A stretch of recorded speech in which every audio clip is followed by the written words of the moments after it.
dibatalkan, ya, dinonaktifkan. Kemudian beliau dialihkan ke JKA.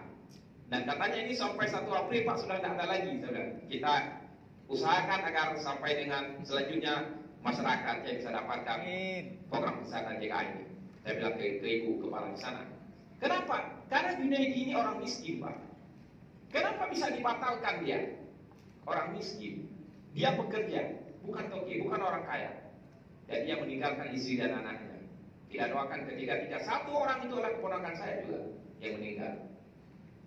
Ya. Ya. Ini yang menjadi tanda tanya kita. Sudah masuk di program PBI ini dibatalkan. Bisa jadi yang dibatalkan ketika orang itu yang mampu. Itu lagi. Nah, di Dinsos sendiri sampai dengan detik ini juga data DKSK-nya belum padu-padan dengan data yang dimiliki oleh Dinas Kependudukan, ya, Disduk Capil.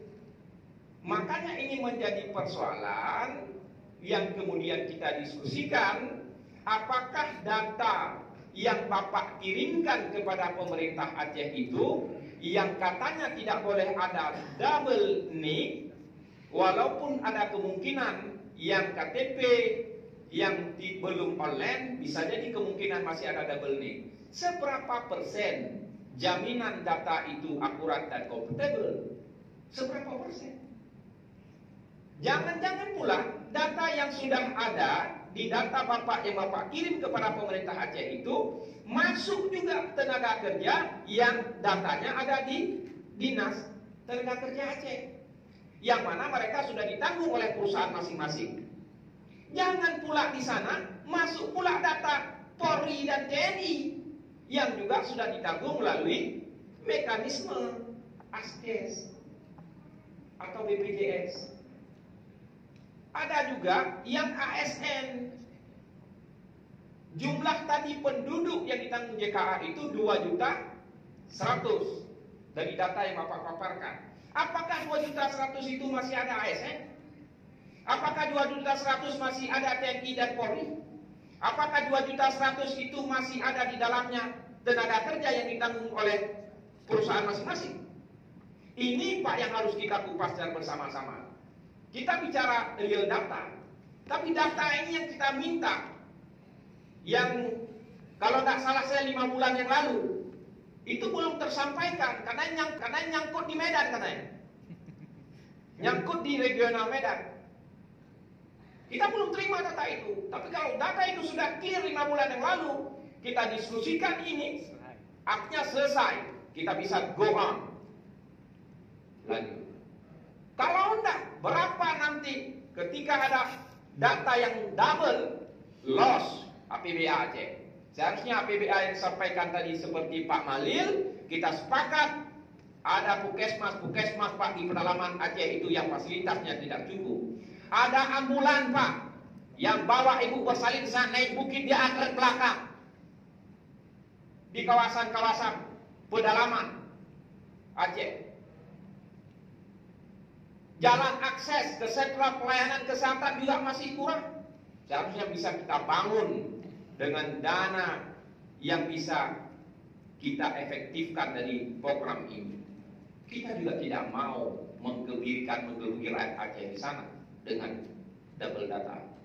Maka oleh karenanya penting ya kita menunggu sebenarnya undangan-undangan seperti ini agar Bapak bisa tahu langsung ya sebagai pengambil kebijakan di pusat sentral Republik Indonesia ini.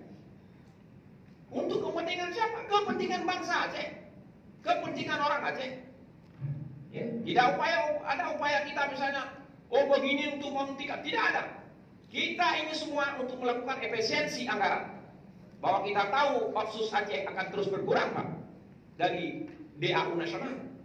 2027 otsus akan berakhir. Kalau kita manfaatkan semaksimal mungkin apa yang dirasakan oleh rakyat, minimal mereka bisa merasakan pelayanan kesehatan yang maksimal dari pemerintahnya. Ya, itu harapan. Belum pelayanan tadi disampaikan juga. Maka kita selalu mengatakan kepada para manajemen rumah sakit, kalau ada warga Aceh yang datang, jangan tanya dulu mana BPJS-nya. Rawat dulu mereka. nyawa mereka terancam. Indah. Orang masuk IGD ini gimana ini? BPJS nggak aktif. Keluarga mereka telepon kami sebab selaku perwakilan mereka. Pak, gimana cara ayu pulang? Artinya bahasa Indonesia, gimana ini disuruh Pak pulang lagi? Orang sekarang tidak ada BPJS, kami tidak sanggup bayar. Orang dirujuk BPJS nggak aktif, mereka minta dulu uang ambul 1.200.000 Pak. Kalau dari daerah saya ke Banda Aceh. Bayangkan orang mau meninggal. Orang di sana bukan banyak uang. Orang pergi ke sawah, dan dodol sawit. Gitu. Seharusnya ada jaminan dari penyelenggara ini bersama dengan mitra kerja rumah sakit. Utamakan nyawa orang dulu, baru uang. Ini enggak, uang dulu, nyawa melayang. Ini bahaya Pak. Ini barusan saya baca juga ini ada berita ini.